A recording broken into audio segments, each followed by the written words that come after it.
নমস্কার বন্ধুরা, মঞ্জুরিস কিচেনে সবাইকে স্বাগত জানাচ্ছি। আজকে আমি ইনস্ট্যান্ট নারিকেলের নাড়ু রেসিপি নিয়ে এসেছি। এই রেসিপিটা বানাতে আমি কোনো রকম গ্যাস বা স্টোভ বা কোনো রকম কিছুই ব্যবহার করিনি। 10 মিনিটে তৈরি করে নিয়েছি এই নাড়ু রেসিপিটা।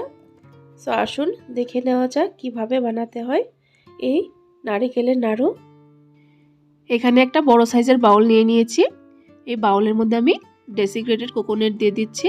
এই কোকোনাটটা কিন্তু আপনারা যে কোনো গ্রোসারি শপে পেয়ে যাবেন, বা নারিকেল আপনারা কাঁচা নারিকেল দিয়েও বানাতে পারেন। কাঁচা নারিকেলে যেটা কালো অংশ থাকে ওটাকে ভালো করে ফেলিয়ে তারপর আপনারা মিক্সি গ্রাইন্ডারে গ্রাইন্ড করে নিতে পারেন।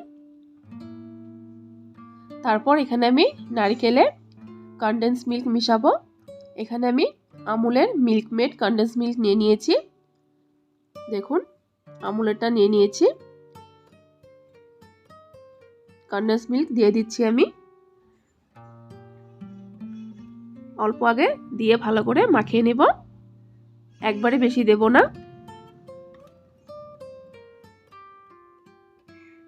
এইভাবে হাতের সাহায্যে ভালো করে মেখে নেব।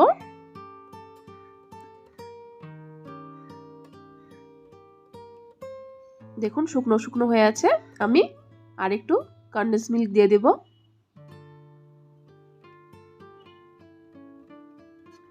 আর একটু দিয়ে দিয়েছি।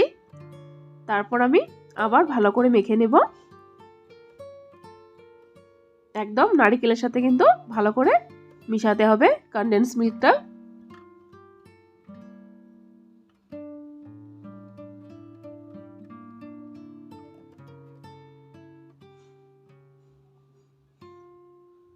আপনারা পারলে নারকেলটা যদি একটু ঘিয়ে ভেজে নেন তাহলে আরো বেশি টেস্ট হবে।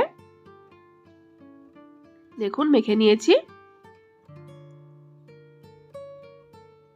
তারপর আমি একটু দেখে নেব এইভাবে নাড়ু বানিয়ে।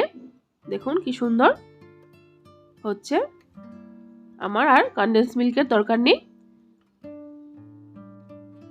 তারপর এখানে সুন্দর একটা গন্ধর জন্য আমি দিয়ে দিচ্ছি সামান্য এলাচ গুঁড়ো করে। তারপর দিয়ে দিচ্ছি হাফ চামচের মতো ঘি। তারপর আমি ভালো করে মেখে নেব একসাথে। দেখুন মেখে নিয়েছি। এখন আমি এখানে ডেসিকেটেড কোকোনাট নিয়ে নিচ্ছি। তারপর একটা প্লেট নিয়ে নিয়েছি। এখন আমি নাড়ু পাকাবো। হাতে সামান্য নিয়ে এভাবে বলস বানিয়ে নেব।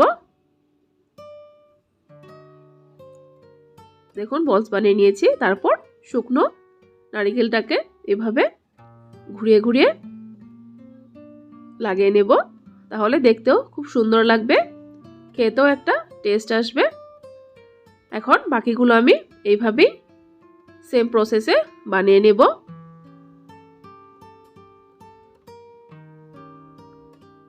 বাকিগুলো বানিয়ে নেব আমি। দেখুন সবগুলো বানিয়ে নিয়েছি।